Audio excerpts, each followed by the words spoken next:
What's up, guys? Welcome back to Newswave. So the talk for next generation has been the speed, right? With the SSD and being able to navigate and get to your game fast. Well, it looks like in an interview that was pulled down, we had some more information come out about a PlayStation 5 feature that we have been hearing some whispers of, and it looks like we're going to find out more about that pretty soon from Sony officially. Also, we have to talk a bit about this Animal Crossing update because there is a big feature in there that has been the talk for quite a while when it comes to backing up your islands. And Halo Infinite in Dreams, it looks like someone is trying to make that a reality already. As always, guys, if you enjoy these videos, make sure to hit the like button, helps out a ton. And if you're brand new here, hit that red subscribe button down below as we head towards 500,000 subscribers. And we're going to start today with an update from a story yesterday, which is Cuphead. Studio MDHR did announce yesterday during that Summer Games Fest that we talked about yesterday, Cuphead released on the PS4 yesterday. Yeah, they just shadow dropped it. I mean, this is good because this is, I think, the last system it had to come out on. It's already out on the Switch. It's already out on the Xbox, obviously, the PC. It's out on your Tesla cars, and there we go. Now it's on the PlayStation 4. The part that's pretty funny about this is I remember a while ago, like a year or two ago, Studio MDHR said it wasn't going to come to the PlayStation 4. They were going to keep it on the Xbox forever. That didn't age too well, although, I mean, Microsoft has been more open, obviously, to moving their games around and supporting other platforms, even allegedly trying to get Xbox Game Pass on other systems like the Switch or the PlayStation 4. So it's not surprising to see Microsoft go where the revenue is and say, yeah, all right, that's fine. We have Game Pass. That's our quote-unquote exclusive. Sure, Cuphead can go to the PlayStation 4 if we think there's money to be made there and Studio MDHR can get that money. Yeah, okay. The big question will be now is something like Ori. Would that go to the PlayStation 4? Because that's already gone to the Switch, so it seems like they'd be open to it, but we'll keep an eye on that one. Also, we had some Xbox games with gold announced for August, and well, it's not the best month. It's shockingly bad, I guess. It's very weird. Like, you would assume that next to PlayStation doing Call of Duty Modern Warfare 2 Remastered, right? That's a big one. And then the Fall Guys, as that's coming out and just releasing on PlayStation Plus. Well, here's the graphic they put out for games with gold. We have Portal Knights, Override, MX Unleashed, which is an original Xbox game, and then Red Faction 2. Believe it or not, looking at this list, the original Xbox version of Red Faction 2 might be the one I would check out, and that's not even available till August 16th. Not the greatest. I mean, there's no big headlining game there. I mean, like I said, PlayStation Plus for the month has Modern Warfare 2 Remaster. That's a big headlining game for them. I don't know. Maybe there's something with Game Pass also having to get its own games, and like Microsoft has to split some of this stuff up and figure what goes where, and that's probably why they are looking to consolidate Xbox Live Gold with Game Pass Ultimate, maybe even dropping the games with gold thing, because that might be holding some stuff up. And when you see it like this, it's like, what's kind of the point right now? But hey, maybe there are some people who check out Portal Knights. I say definitely check out Red Faction 2 later on this month. Oh, and here was an odd thing that took place yesterday. Gabe Newell went on this show right here. It's called The Project, and he was asked about the PlayStation 5 and the Xbox Series X and which one he thought was better, and he immediately said the Xbox. I would get the Xbox Series X, which I think caught a lot of people off guard, although I know there was some strange relationship between him and Sony back in the day and all of this. It was kind of weird, but it is odd, I guess, to hear him just emphatically go, oh yeah, the Xbox, and then when asked, he just said, because it is. Like, I almost feel like he just said, you know what, I'm just going to pick one, and that's it. I don't care. We're developing for PCs. Why are you asking me this? I mean, also, the Series X looks the most like a tower PC, so maybe to him, he's like, I'll pick the tower. That's what I'm used to, right? I mean, Valve, unless they have some deal in the background with Microsoft, which is always possible, they could have something going on back there, and he's saying that now to, you know, lean into the PR and the marketing that'll take place later on. I just think he just wanted to pick one and then move on, because he didn't even try to explain his position. He said, oh yeah, the Xbox. And guys, with some of the quick news out of the way, let's get into the bigger stuff. Let's start right away with this PlayStation 5 feature that now has a name.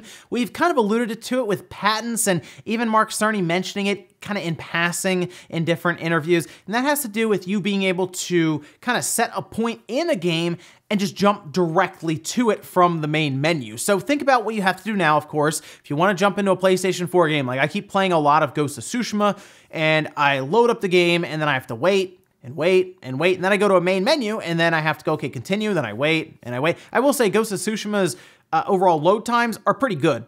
To be honest, like, I really is less than I would figure an open world game like that would be, but still you have to wait, and you already know in your mind, you're like, I'm just gonna jump into my save slot. Like, why do I have to go through all of this? That's what they're working to alleviate, that wait time, which is good, because as a lot I've said, that adds up. You might not realize it, but that is a lot of time, minutes, and you start adding that up over a year, and it's like, wow, that was quite a while that I spent just staring at a screen. Well, in an interview with Game Reactor, director and developers for WRC9 specifically talked about this feature, even naming it, maybe by accident. I don't know. They seemed pretty sure that they were allowed to talk about it, I guess, and maybe the article went up ahead of time because it was pulled down. So there is some information there that appears to be completely correct, and I guess they just got a knock on the door from Sony and said, hey, you got to pull that down for now. I do think we're going to find out some more information pretty soon. There is a rumor going around right now that we are a little more than a week out, maybe, from the next state of play, and who knows, there could be just a PR drop at any time to outline some of these features outside of just a state of play. But let's quickly take a look. We do see Gamatsu even with a tweet kind of highlighting it, saying, such as PS5's Activities Feature, which is an instant deep link to specific races directly from the console's menu.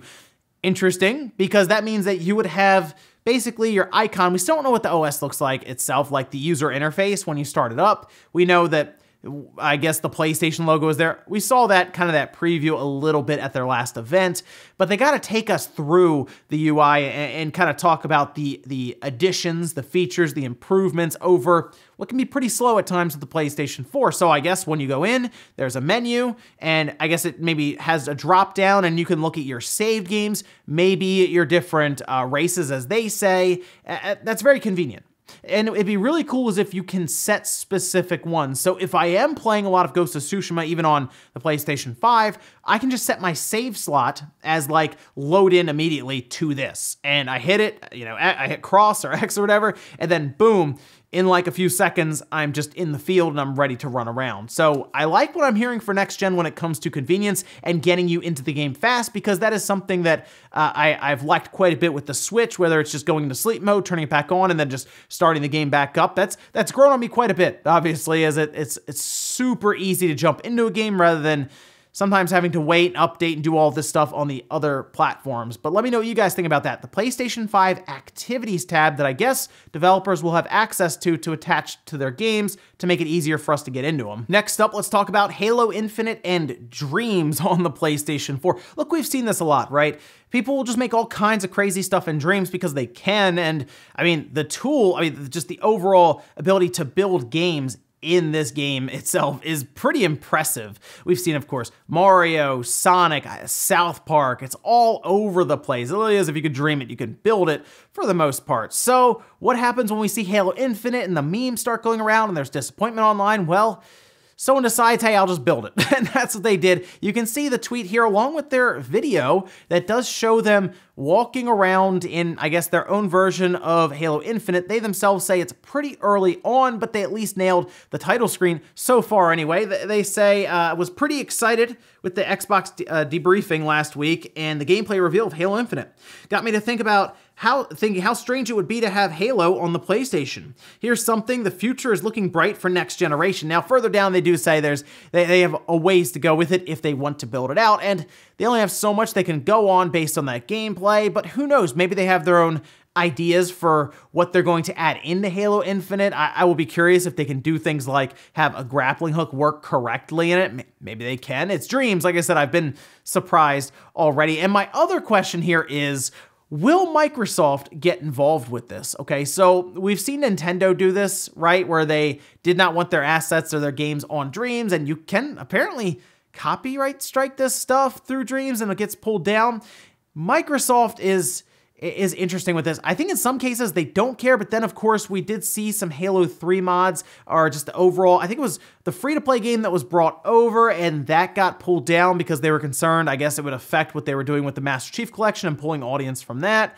I don't think a game in Dreams is going to necessarily pull this big audience from Halo Infinite over to it. It's a fun project, and it's pretty cool to see, again, what Dreams can do. And hey, here's hoping they keep building it out, because I would be curious to check this one out when they make it public. Currently, it's still apparently private and they're working through it. And when they have a level fully built out, I'll check it out. We'll load it up and walk around in it. Next up, let's talk about the big Animal Crossing update for, I guess it's a summer update. It has quite a bit in there. One part is apparently you can dream. So you go to a bed, you sleep, and you'll be able to visit different islands that are set up. Now, whatever you do on that island won't be saved. Okay, well, that's fine. To me, these look like almost just overall snapshots of a friend's island, or just, I guess, someone's island that you're able to access, and you can go to it without them actually being online, because of course now you have to let them in, you have to let people into your island, so you kind of have to be online at least, and then of course you have to figure out permissions and all this stuff. It's much easier to essentially take a snapshot of your island and just throw it online for people that you, I guess, enable to view it and run around the island. It's a cool way to let people know, hey, I put my island up, you can go check it out. I won't be online, but you're still able to run around and see things. The other part that is big, obviously, is the ability to back up your island, okay? So all of this will be live on the 30th, and I'm gonna be very curious to see how this backup system works, because they did also detail it a bit further. Nintendo Switch Online members can enable the new Island Backup service, which automatically uploads island and user save data to the internet at certain times. If your Nintendo Switch system is lost or damaged, you may be able to recover your island paradise as long as you've enabled Island Backup. In the event of loss or damage, contact Nintendo customer support about restoring the island and user save data on your new or repaired Nintendo Switch system. After your island data and individual player data is restored, you can get back to building your island community. It's a little odd that they say you may be able to recover your island, but obviously this is a step in the right direction for all of this to go down. We just have to see how it works, okay? Like, it's one thing to hear it in motion here and say, oh, or hear it and then see it in motion to make sure everything works out. But we talked about this before. It was very weird that Animal Crossing did not have any way to back up an island, something you could spend hundreds, at this point, thousands of hours. There are people who have played Animal Crossing like nonstop since it came out, and I see it online all the time, and they'll talk about how they've been almost 1,000 hours in. In my mind, I'm like, oh, what happens if your Switch just randomly doesn't turn on one day, or it drops and breaks or something? It is very odd that it's taken this long, but the good news is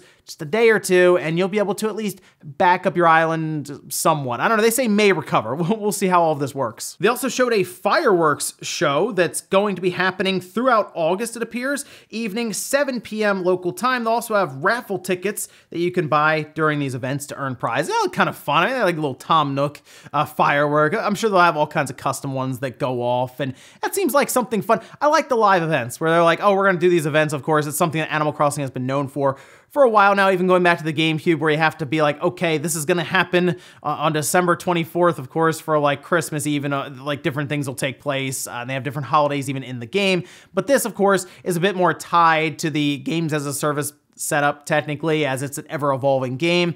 I like the idea of like the fireworks show. That's fun. That's different, right? So good update. And they also tease another one coming with the little jack-o'-lantern there. So some Halloween themed stuff. Okay.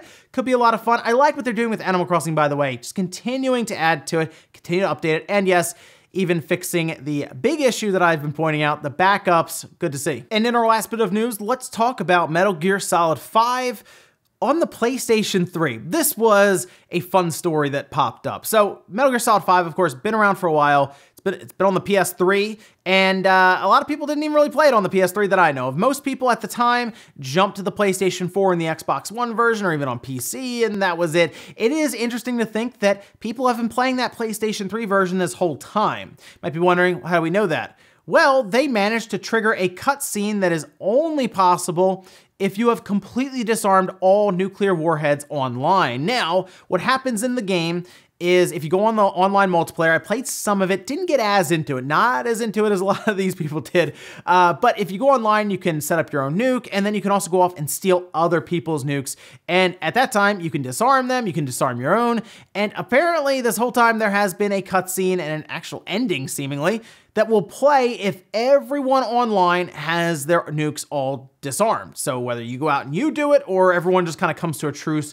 and does it themselves. Now, this apparently was something that took place on PC, and it was an accidental thing. I don't know if they were like playing around with some of the files in the game or whatnot, but I mean, you can see some of the cutscene here, and I don't know, it's kind of a cool thing to see after all of these years on the PlayStation 3. I saw people like responding to this, and they were just like, wait, people are still playing this like on the PlayStation 3? Yeah.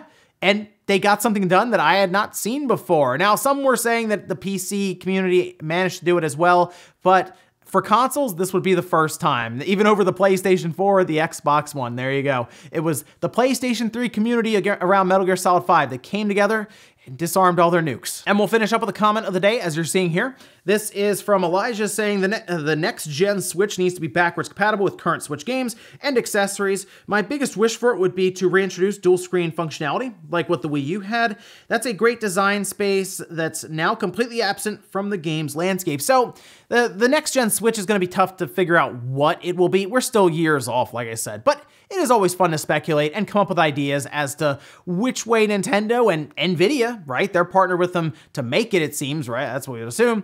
Backwards compatibility is a must, obviously, but I would like to see them go the route of high refresh rate using DLSS 2.0. That keeps coming up in conversation. Nvidia seems to really like it. Death Stranding uses it very successfully. So let's say they implement that in a newer Tegra. The screen itself could be 1080p, but even if they kept it 720p, as long as it's a small enough screen, let's say they go to 1080p, they could still use a 540p image, use DLSS AI upscaling, and then maybe drop that sharp 120 hertz screen in their high refresh rate, and we could have a handheld that has some super smooth gameplay, even on older backwards compatible games. That's kind of something I would like to see them attempt to do. Really go after that frame rate, which for some of their first party stuff they have, so why not push it to the next level, the next gen Switch? And ladies and gentlemen, that's gonna do it here for Newswave. If you enjoyed this video, guys, hit the like button, really helps out. If not, hit the dislike. Leave comments down below about everything we talked about here today, whether it is the PlayStation 5 features, the Activities tab.